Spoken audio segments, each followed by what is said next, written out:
हम बात कर रहे हैं होली और उनसे संबंधित बीमारियों के बारे में।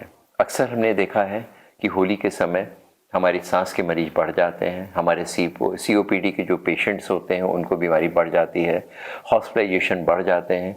उनका मुख्य कारण बदलता हुआ मौसम, वायुमंडल में होने वाला प्रदूषण, आग जलती है, धुआं उड़ता है, हम उससे एक्सपोज होते हैं। स्पेशली वो मरीज जिनको एलर्जी है, जिनको सांस की बीमारी है, जिनको सीओपीडी है, इंटरस्टिशियल लंग डिजीज है। इस मौसम में त्योहार के कारण, रंगों के कारण जो हम इनहेल करते हैं सांस के द्वारा, जो रंग, जो पार्टिकल्स हमारे फेफड़े में पहुंचते हैं, उसकी वजह से हमारे सांस के अटैक पड़ते हैं। विशेष हमें ध्यान रखने की जरूरत है कि इन रंगों का प्रभाव हमारे ऊपर क्या पड़ता है। अगर जब होली जलती है उस समय आग जलती है, लकड़ी जलती है और उसका निकलने वाला धुआं सीधे हमारे फेफड़े पे पड़ता है।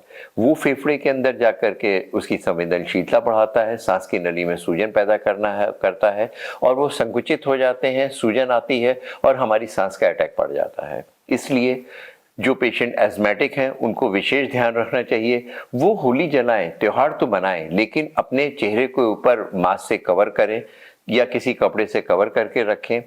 आग के पास बहुत ज़्यादा क्लोज में ना जाएं क्योंकि उसके पार्टिकल्स उनके फेफड़े को डैमेज ना कर पाए, उनको अटैक ना पड़े।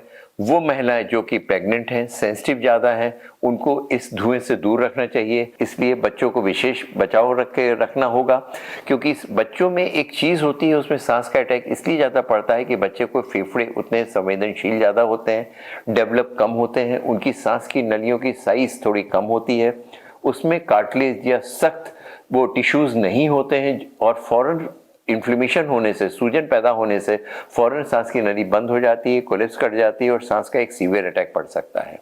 हेल्दी रहे, रंग तो मनाएं, होली तो मनाएं, पर अपने आप को स्वस्थ रखें।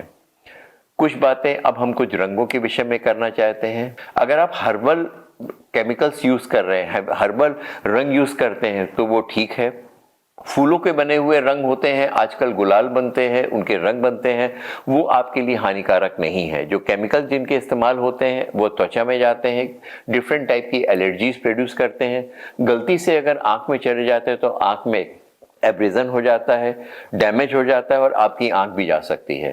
तो रंग का प्रभाव, आपके होने वाले वातावरण का परिवर्तन, यही एक मौसम है जिसमें समय बदल रहा होता है, वातावरण बदल रहा होता है, ठंडक जा रही है, पतझड़ का मौसम है, वायुमंडल में जो एलर्जेंस है उनकी मात्रा स्वतः अपने आप बढ़ रही है। ऐसे समय पे आपको अपने आप को बचा कर रखना है। इस समय आप बहुत जल्दी अपने कपड़े उतार करके, वुलन क्लॉथ उतार करके सीधे एसी में बैठ जाते हैं, बदलते हुए वातावरण में पंखे के नीचे बैठते हैं और आपको जुकाम खांसी हो जाता है। इस समय वायुमंडल में कुछ वायरल इन्फेक्शन, कुछ बैक्टीरियल इन्फेक्शन भी बढ़े हुए हैं, उनका प्रभाव हमारे ऊपर हो रहा है। आजकल हम देख रहे हैं कुछ लोगों को 1 दिन या 2 दिन का बुखार आता है, उसके बाद जो खांसी आती है वो ठीक होने का नाम ही नहीं लेती है। जी हाँ, ये पोस्ट वायरल कफ है जो किसी भी दवा से नहीं ठीक होता है। इसमें हम लोग एंटीबायोटिक देते हैं, क्योंकि ये इन्फेक्शन बैक्टीरियल इन्फेक्शन नहीं है, इसलिए इनमें एंटीबायोटिक्स का कोई प्रभाव नहीं होता है।